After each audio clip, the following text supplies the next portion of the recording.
Hey everybody, this is Abby from Realistic Kitchen and Gardens.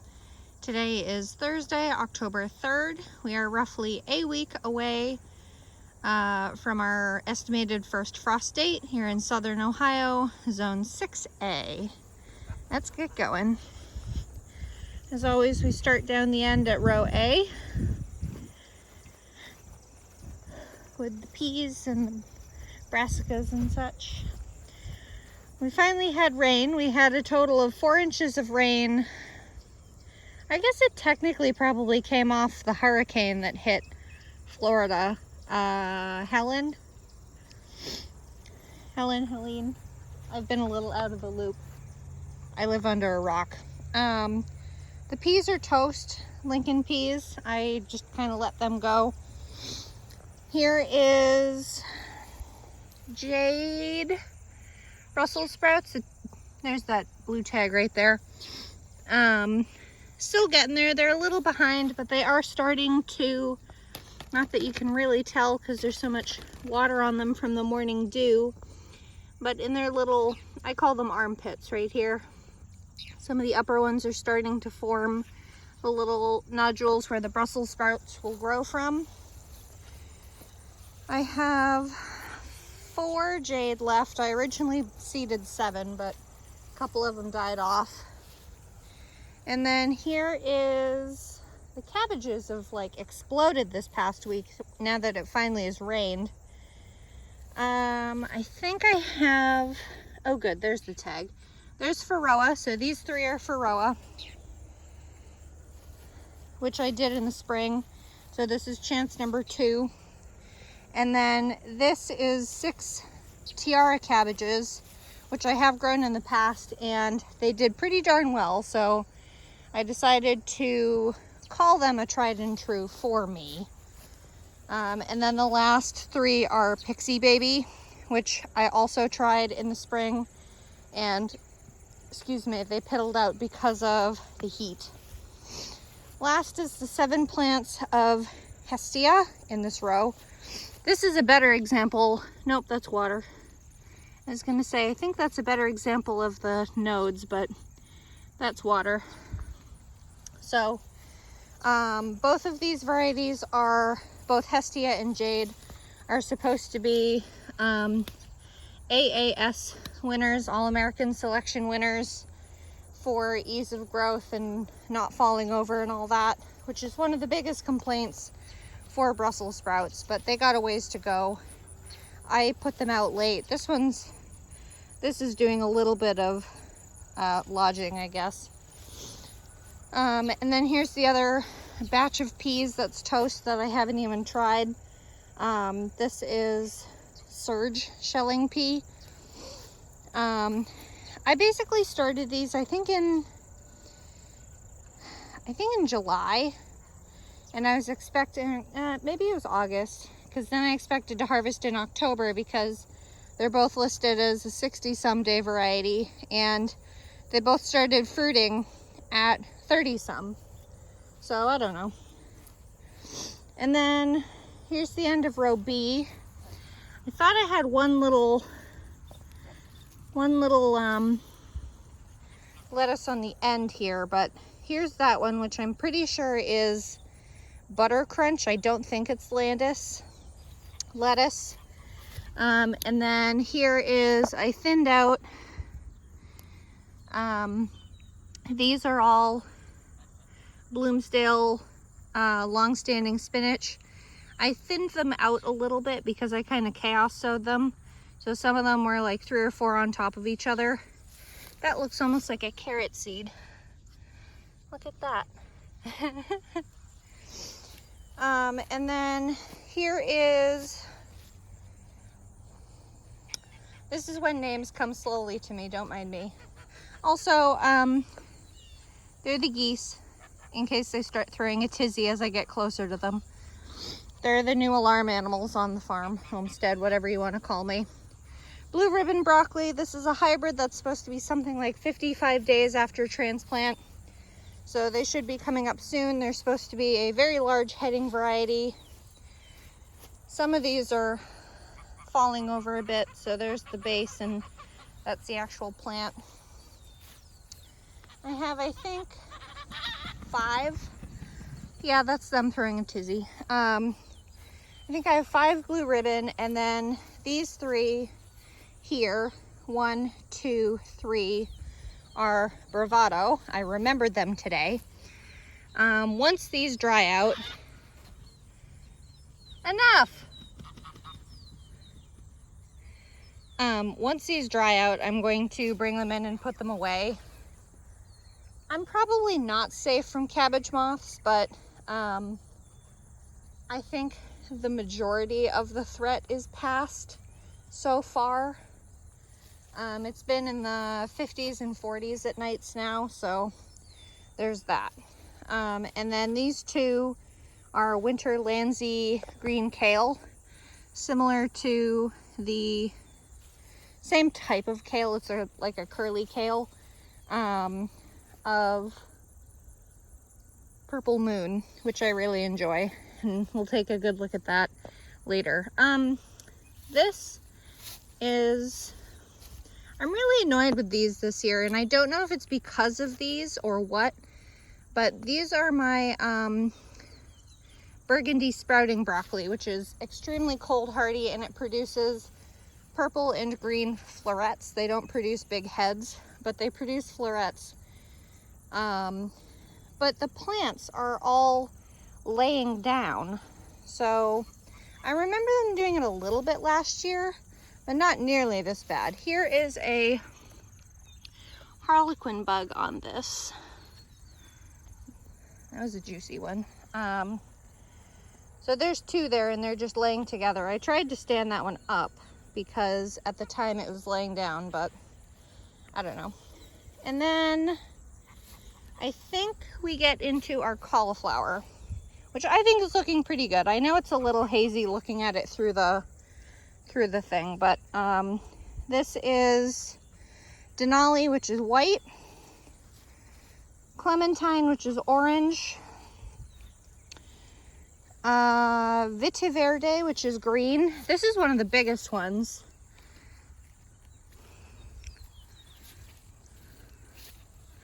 There you go. There's a good view of that. So that's a nice big cauliflower. I only tried Clementine in the spring because it was only supposed to be 50 some days, and Vitiverde is 71 days. If you can see the 71 on there, that's what it is. So we'll see. And then we go back to Clementine and then Denali again. So again, I'll pull these covers off. I do have, so there's the shade cloth along there, but there's also a frost blanket that runs that whole row. It was more originally for insect protection because I didn't have enough insect netting. But the beans are toast. They've been toast for a long time. I think I will try reseeding some cover crops again. Actually, look at this. This is, I think I did try to do some cover crops here. This was the spring, this row was the spring brassicas. And this, not this, this is hairy vetch. So this must be coming up from under the cardboard. So we'll have to take a look at it. With all the rain, it's actually time for a mow again. Here is the Purple Moon kale, which I seeded originally in, February, March. And I mean, it got absolutely ravaged by insects this year because it got too tall and I uncovered it and just left it for the season. But it's coming back and it's actually producing all these little side shoots. Another harlequin bug. So I think I said this last time, I may prune off all this dead stuff and see what comes of it. But most of these eggs that I think are from those dragonoid beetle things, I think most of these have hatched. So this is kind of like a new beginning, and it is sprouting up top here. This is obviously all new growth. There's another harlequin bug. Dang things. Here's the other one. This one is a little more ratchet. It lodged. There's the base of it. And come up here. So nothing else left in there.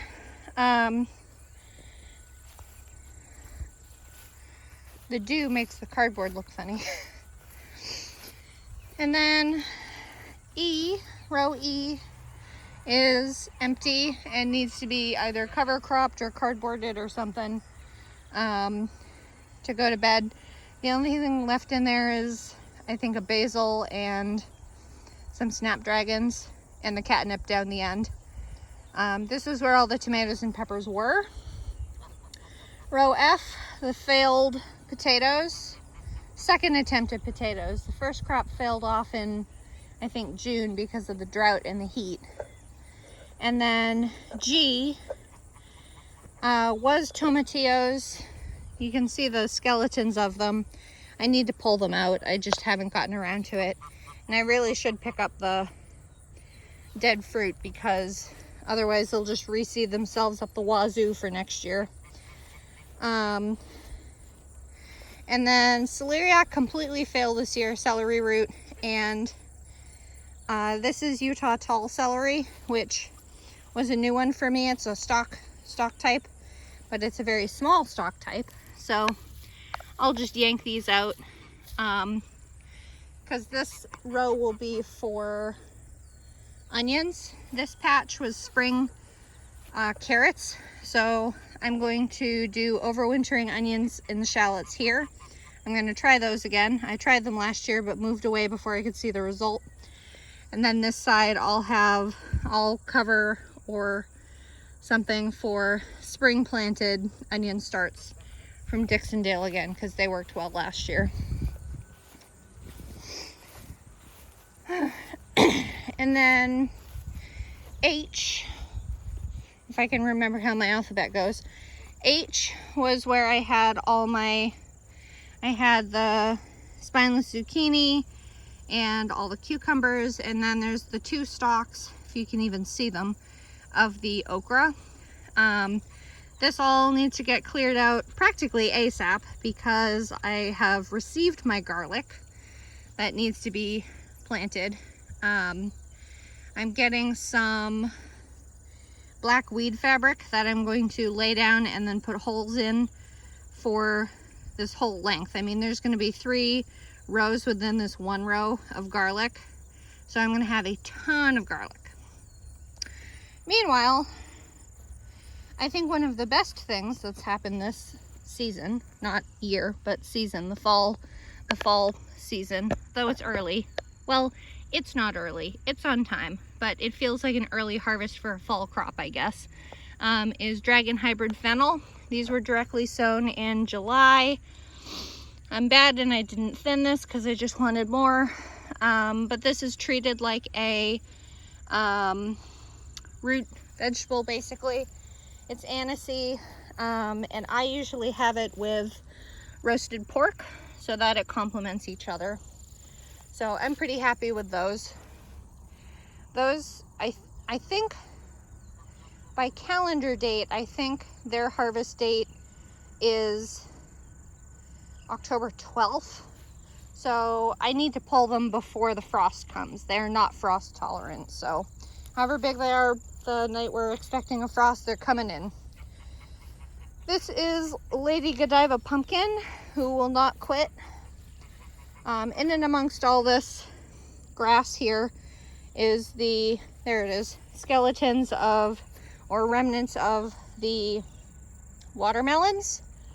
They did okay. I didn't try to water them. I think the soil was really compacted for the watermelons, so I really didn't get a good crop off them, but I didn't try very hard either. So I have different plans for next year. And for reference point, so Lady Godiva is a pumpkin that is the pepita type that has the hull-less pumpkin seeds. But the vine is planted right here, and it goes all the way over there. So this is not a small variety. this would be a great variety for a trellis. And I'm going to do my squash arch trellis again next year. I missed it very much this year. Marigolds are dying off because of the cold. These are the giant orange and giant yellow down further, although that looks completely died off. They're from, I think they're from Johnny's Seeds, but I'd have to double check. These are pretty good. They're very fragrant, but they also get to be, you know, they're a big plant. So with me standing upright, they're probably 3 foot tall at least. So luckily they don't cast too much shade. They're not super leafy. So I'm trying to decide if I want to do those again next year. One last Lady Godiva pumpkin tried and it failed, unsurprisingly. Some type of wild aster in here. And then these are the seed heads from Cosmos, the Little Ladybirds Cosmos. The sweet nut acorn has long been gone and failed. I'm not going to grow that again. That was a miserable failure. Night Shift acorn was one of the first squashes to come in. I'm not sure if you can pick it up on camera, but there's one of the vines from Night Shift. They ripened to a very, very dark green fruit, and they were so difficult to find in this cover, which again, it's my fault I didn't keep it weeded. But next year I'm going to try to get, potentially I'll grow Night Shift again, or I'll get a colorful variety of acorn to climb. So there's that. And then a rather successful plant, though it doesn't look it right here, is the climbing honey nut, which is like a small variety of butternut squash type. So these are the very last 2 fruits. That one looks like it's ready to come in. That one still has some green on it. So I'm letting them ripen out here. But they did really well. They have very, very long vines too. So this was the patch that was supposed to be parsnips. All my parsnips failed. Excuse me, all the parsnips failed because of the drought. There's some type of acorn squash.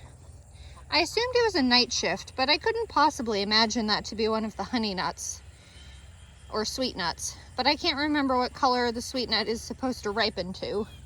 So maybe that is, I don't know. I'll have to grab it and open it. And then last thing is carrots and dill. Now that we finally had some rain, we had over 4 inches. This is Thalia dill, which was seeded at the exact same time as the carrots, and it's coming along. I'll probably harvest whatever's available at the time I'm ready to. And then here's my varying success with carrots. These are all Bolero Nates style carrots. Pelleted seed, used a carrot board, and I think I seeded them in, it must have been July.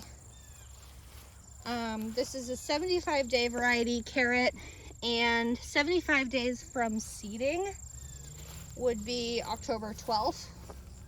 Carrots will tolerate a frost. So I'm thinking of possibly, depending how many I get, I really should do a good count, but depending how many carrots I get, I may try to store them in the ground, like as is, and mulch them a little bit, so that I don't have to have a fridge full of carrots. I think these guys will need more than a week, but we'll see.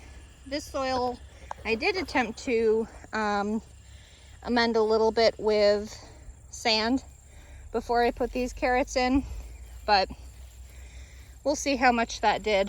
This section is much greener and happier than this end of the section for whatever reason, whether this end is more compacted or, you know, it's a little more uphill than that side, so water flowed differently in the ground. Who knows? But assuming when I seeded, assuming every carrot had seeded, it would be over 350 carrots, but I know not all of them seeded. So that's about it. If you like this kind of stuff, please like, comment, and subscribe for more.